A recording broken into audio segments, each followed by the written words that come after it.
የቤቲን ቁንጅና እንዴት አየኸው? ቴሌግራም ላይ ላከችልን ቪዲዮ እኮ አልከፈትከውም። ያን የመሰለ ሰውነት ሙት አሁን ከፈተው።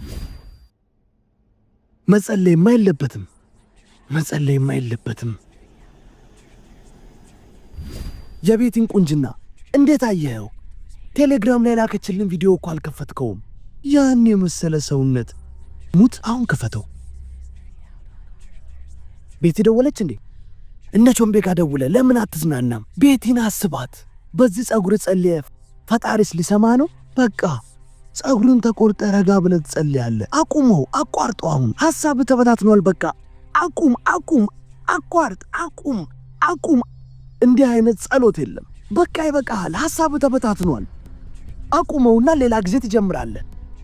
አንተ እኮ ጻድቅ አይደለም። በቃ አረፍ። የግድ መጸለይ የለብህም። ጸጉርን ተቆርጠህ ትጸልያለህ። ይበቃሃል። አቁም። ሌላ ጊዜ ጸልይ። ብልግና ነው ይህን እያሰብክ ልትጸልይ? ነውር። ብልግና ነው ይህን እያሰብክ አትጸልይ። ሐሳብ ተበታትኗል። በቃ ዝጋው። የስ ነውር ነው። ፈጣሪ ፊት ቆመ እንዴት ትጸልያለህ? እንዴት ታስባለህ?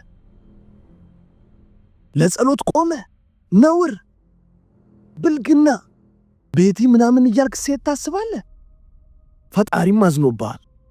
ከዚህ በኋላ ያንተ ጸሎት አይሰማም። ፈጣሪም ተቆጥቶሃል። ይሄ ንቀት ነው። ፈጣሪክን ንቀከዋል። ሌሎቹ በተመስጦ የሚጸልዩትን ጸሎት አንተ እንዴት መጸለይ ከበደ? ሌሎቹ እኮ እንዳንተ ብልግና አያስቡም ለጸሎት ቆመው። አንተ ግን የተረገምክ ነህ። በቃ ጸሎት ላንተ አይሆንም። ስለዚህ ውጣና እንደ ሌሎች ሰዎች ፈታ በል። ምን አስጨነቀ? ሂድ፣ ውጣ። በቃ ተወው ጸሎቱን። ሄደልኝ። ጎበዞች በደንብ ስሙኝ።